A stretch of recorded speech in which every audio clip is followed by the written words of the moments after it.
lan galdeketadunak askotan erabiltzen ditugu, inkestak egiteko edo momentu batean ebaluatzeko, gai bat ebaluatzeko. Ikusiko dugu nola egiten den, azken finean bada formulario bat, orduan ezagutzen badituzue formularioak, errezagoa egingo zaizue. Azken finean, Classroomek bateratzen ditu Google Workspacen eremu batzuk, eta bat izango da baita ere formularioak. Egiten badugu sortu eta lan galdeketaduna, irekiko da betiko lehioa, jartzeko izena, adibidez jarriko dugu eragiketak. Argibidea jarriko dugu nahi badugu, eta bestea beti bezala betetzen dugu. Jarriko dugu mate barruan, eta dagoen gauza berri bakarra da, berak sortzen duela formulario bat, zuzen. Hemen badaukago ja gehituta formulario bat, zuriz dago orain. Eta hemen badago zer baitare importantea, kalifikazioak importatzeko aukera. Hori da formularioaren notak edo kalifikazioak importatuko ditugu zuzen eta automatikoki. Gaituta baldin badago. Zabalduko dugu formularioa eta hasiko gara lanean formulario horretan. Lehenengo gauza beti aldatu izena. Askotan hasten da eta gero badaukagu hortik Black Quiz izenarekin beste batzuk. Jarriko dugu eragiketak. Hemen eta hemen bidekutan. Eragiketak. Eta formularioarekin hasi baino lehen, zentratuko gara pizka bat, ezarpenetan eta alboko menuan. Bideo honetan hori ikusiko dugu, eta gero beste batean ikusiko dugu joango gara egiten ja galdera ezberdinak.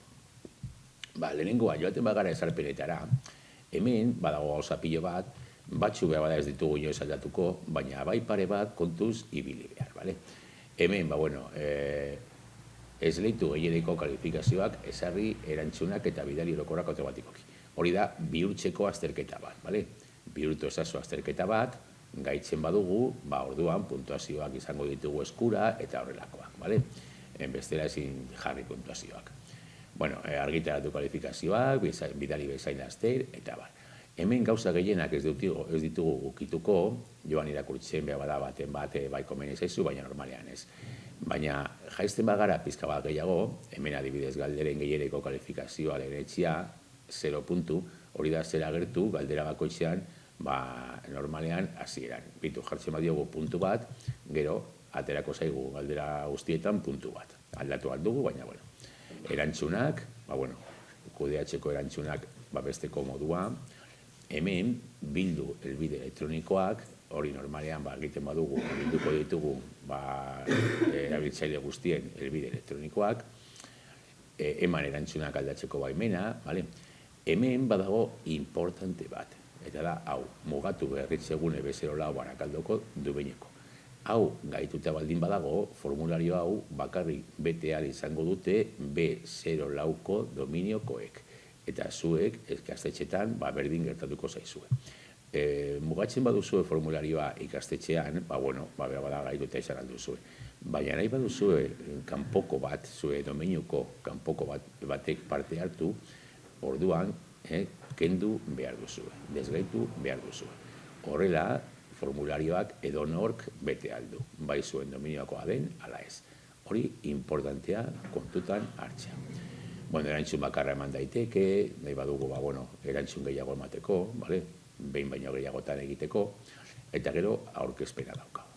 Aurkezpenean, badaukagu erakutsi garapen barra, behan garapen barra bat ikusteko nola zoazen eginda, nahaztu galderen ordena, hau importantea izan alda, aldatzeko ordena bi ikasle ondoan baldin badaude ez egoteko orden berean eta ez kopiatzeko edo. Eta, hemen, bidai ondoren zer gertatzen den, ezta? Zein mezu aterako den betetzen duenean, erregistratu da erantzuna, editatzen badugu aldatu aldugu, eta beste mezu bat jarri, amaitu duzu adibidez. Ikusi emaitzen laburpena, ikasleek ikusi, nahi baduzu, partekatu emaitzen laburpena, erantzun duten erabiltzaileekin. Nahi baduzue jaso erantzunen laburpen bat egin bezailazter, gaitu. Eta desgaitu erantzuna automatikoki gordetzeko aukera erantzun duten guztientzat, baita ere gaitu edo utzi desgaituta. Normalean desgaituta guztien da. Eta lehenetxiak, beste ezaugarri lehenetxiak, modu lehenetxian bildu edibide elektronikoak, hori lehen agertu dena baita ere hortik, baina ikasleenak baldin badira behar bada ez dira beharrezkoak, kanpokoak baldin badira bai behar bada merezi du, jartzea, eta galderen balio lehenetxiak, modo lehenetxian, ezarri galderak derrigorrezko gisa. Hori markatzen badugu, galdera guztietan agertuko da derrigorrezkoa egin behar dela. Azterketa bat baldin bada, behar bada gaitu aldugu, eta horrela gero ez dugu gaitu behar banan-banan galdera guztietan. Ezarpenetan gauza batzuk kontutan hartzeko, batez ere, hori mugatzearena zure domeinuan ala ez, depende norentzat egiten duzu. Maitzen dugunean, bueltatzen gara galderetara, eta ikusiko dugu menu hau. Menu honetan badaukagu lehenengoa da gehitu beste galdera berri bat, bigarrena da importatu galderak, importatu alditugu galderak beste formulario batetik, gehitu izena eta azalpena, izena gehitu galdera bakotxea, baina normalean hori ez dugu erabiliko, hemen gehitu irudi bat galderan, berbada komentario bat egiteko irudi horri buruz edo, gehitu bideo bat, gehitu aldiogu bideo bat galderan hori laguntzeko, informazioa emateko eta gero galdera egin, edo gehitu atala. Hemen atalak egin alditugu, momentu batean formularioan ikasle batzuk bideratzeko alde batetik eta beste batzuk beste alde batetik. Egiten baditugu eta egingo dugu adibidez orain gehitu atala, jarriko dugu atal berri, bi atal berri. Hau izango da bada zaila, eta gehituko dugu beste bat, eta izango da erreza.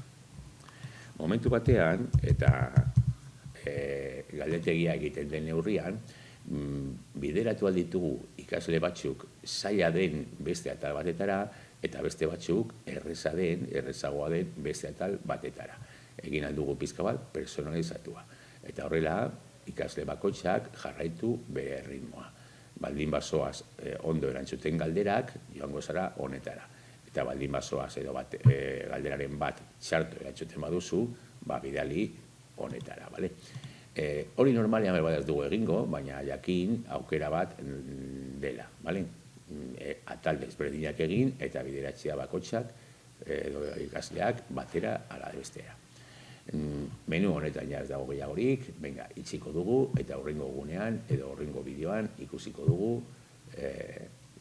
nola txertatu galderak.